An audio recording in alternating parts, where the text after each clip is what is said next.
اعوذ باللہ من الشیطان الرجیم بسم اللہ الرحمن الرحیم۔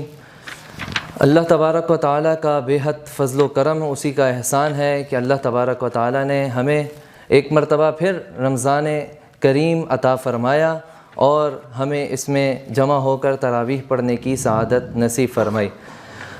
الحمدللہ رب العالمین، یہ خلاصہ تراویح کا سلسلہ شروع کیا گیا ہے۔ اللہ تبارک و تعالیٰ اس کو اپنی بارگاہ میں قبول و منظور فرمائے۔ اللہ کے فضل و کرم سے ناظرین و ناظرات اور سامعین و سامعات، ہم نے آج 4 رکعات کے اندر سورۃ الفاتحہ کے ساتھ سورۃ البقرہ کے 5 رکوع کو سماعت فرمایا۔ پارہ الف لام میم ہے، پہلا پارہ سورہ فاتحہ مکمل اور سورۃ البقرہ کی 141 آیت پر مشتمل ہے۔ اس میں 17 رکوع ہیں، ایک سورہ فاتحہ کا، اور 16 سورۃ البقرہ کے 16 رکوع پر مشتمل ہے۔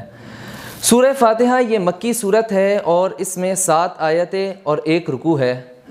سورہ فاتحہ کی مفسرین نے بہت سے فضائل ذکر کیے ہیں اور بہت سے اس کے نام بھی ذکر کیے ہیں۔ علامہ محمود آلوسی نے روح المعانی کے اندر 22 نام اس کے ذکر کیے ہیں، جن میں سے ایک نام اس کا سورۃ الشفا بھی ہے۔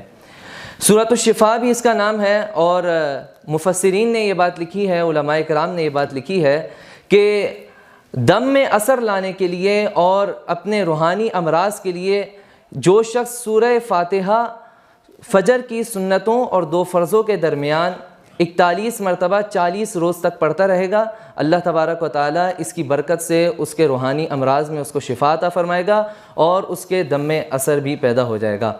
اور سورہ فاتحہ کی بہت سی برکات حدیث شریف میں آئی ہیں۔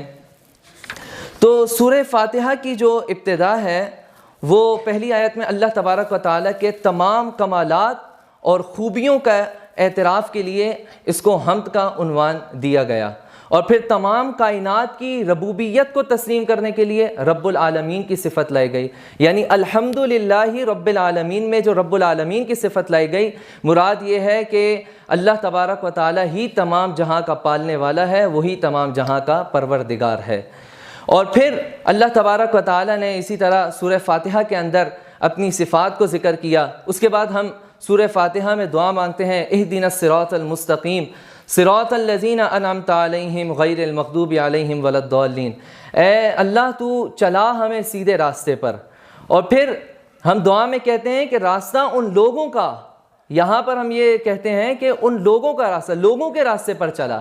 پھر وہ لوگ کون ہیں؟ اللہ تعالیٰ نے قرآن پاک میں آگے ارشاد فرمایا، وہ صدیقین ہیں، وہ شہداء ہیں، وہ صالحین ہیں، انبیاء ہیں، ان کے راستے پہ چلو تو ہدایت مل جائے گی۔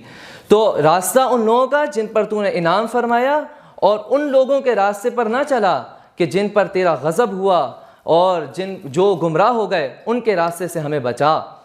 تو وہ کون لوگ ہیں؟ وہ یہودی ہیں اور وہ نصرانی ہیں کہ جن پر اللہ تبارک و تعالیٰ کا غضب ہوا اور جو لوگ گمراہ ہو گئے۔ تو ان لوگوں کے راستے سے بچنے کی دعا بھی ہم 5 نماز میں کرتے ہیں، لیکن ہمارے اعمال اور ہمارے حرکات اس طرح کی ہو گئی ہیں اس دور میں کہ ہم یہود و نصارہ کے بچنے کی دعا تو ہر نماز میں کرتے ہیں، لیکن ہم عملی طور پر یہود و نصارہ کے پیروکار بن چکے ہیں۔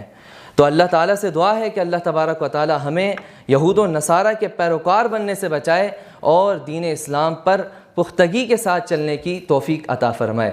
اس کے بعد سورۃ البقرہ، یہ مدنی صورت ہے، اس میں 286 آیات اور 40 رکوع ہیں۔ نبی کریم علیہ السلام نے فرمایا کہ جو شخص سورہ بقرہ کی تلاوت اپنے گھر میں کرتا ہے تو اس گھر سے شیطان بھاگ جاتا ہے اور اس گھر میں شیطان کبھی نہیں آتا۔ یہ مسلم شریف کی روایت ہے۔ اب بقرہ یہ کہتے ہیں گائے کو، اور بنی اسرائیل کے اندر جرم اور سزا اور اس جرم کی سراغ رسانی کے لیے ایک عجیب واقعہ اور ایک عجیب قصہ، انوکھا قصہ پیش آیا۔ اسی کی مناسبت سے اس پوری صورت کو سورۃ البقرہ کا نام دے دیا گیا۔ یہ سورہ بقرہ قرآن پاک کی سب سے طویل صورت ہے، اور اس کی ابتدا کی گئی الف لام میم سے۔ الف لام میم یہ حروف مقطعات ہیں، اور حروف مقطعات پر مفسرین نے فرمایا کہ ایمان رکھنا یہ ہم پر لازم ہے، اور اس کا معنی جو ہے وہ بیان کرتے ہوئے مفسرین کہتے ہیں کہ اللہ و رسولہ عالم، کہ اللہ اور اس کا رسول ہی بہتر جانتا ہے کہ اس کا معنی کیا ہے۔ تو اب سورہ بقرہ کی ابتدا ہی ایسے لفظ سے، ایسی آیت سے کی گئی کہ جس کا معنی سمجھنے سے ہم قاصر ہیں، تو اس میں پیغام کیا دیا گیا کہ قرآنی علوم اور قرآنی معرفت سے استفادے کے لیے، قرآنی علوم کو حاصل کرنے کے لیے اپنی جہالت اور اپنی کم علمی کا اعتراف پہلے کرنا پڑے گا۔ یہ پہلا زینہ ہے۔ اور پھر کلام الہی پر غیر متزلزل یقین رکھنے کے لیے، اور کلام الہی پر ایسا یقین رکھنا کہ جس میں کوئی شک کی گنجائش نہ ہو، اور اسے ہر قسم کے شکوک و شبہات سے بالا تر سمجھنا، یہ قرآن سمجھنے کا دوسرا زینہ ہے۔ قرآن میں اللہ تبارک و تعالیٰ نے سورہ بقرہ میں ارشاد فرمایا کہ قرآن اللہ کی کتاب ہے اور اس میں کوئی شک و شبہ نہیں ہے، یہ پرہیزگاروں کے لیے ہدایت ہے۔ اب اس صورت میں ابتدا میں اللہ تبارک و تعالیٰ نے انسان کی 3 کیٹیگریز ذکر کی، انسان کی 3 قسموں کو بیان کیا۔ سب سے پہلے انسان کی قسم بیان کی، وہ ہیں ایمان والے، مومن۔ اللہ تبارک و تعالیٰ نے ایمان والوں کا ذکر کیا کہ جو اپنی زندگیوں میں انقلابی تبدیلی لانے کے لیے اپنے مالی اور جسمانی اعمال کو قرآنی نظام کے تابع کر لیتے ہیں اور وہ اس چیز کے لیے تیار رہتے ہیں۔ پھر ان کی صفات بیان کی گئیں کہ وہ جو غیب پر یقین رکھتے ہیں، جو اللہ نے انہیں رزق دیا اس مال میں سے اللہ کی راہ میں خرچ کرتے ہیں، اور وہ نمازیں قائم کرتے ہیں، آخرت پہ یقین رکھتے ہیں۔ یہ تمام صفات مومنوں کی ذکر کی گئیں۔ اس کے بعد دوسری قسم جو بیان کی گئی، وہ انسان کی دوسری قسم وہ ہے کافر۔ اللہ تبارک و تعالیٰ نے بیان کیا کہ کافر وہ اپنی زندگی میں اصلاح اور اس میں قرآنی نظام کے مطابق تبدیلی کے لیے بالکل بھی وہ تیار نہیں ہوتے، وہ کافر کہلاتے ہیں، جو اللہ رسول پر ایمان نہیں رکھتے، قرآن پر یقین نہیں رکھتے، حضور کو خاتم النبیین نہیں مانتے۔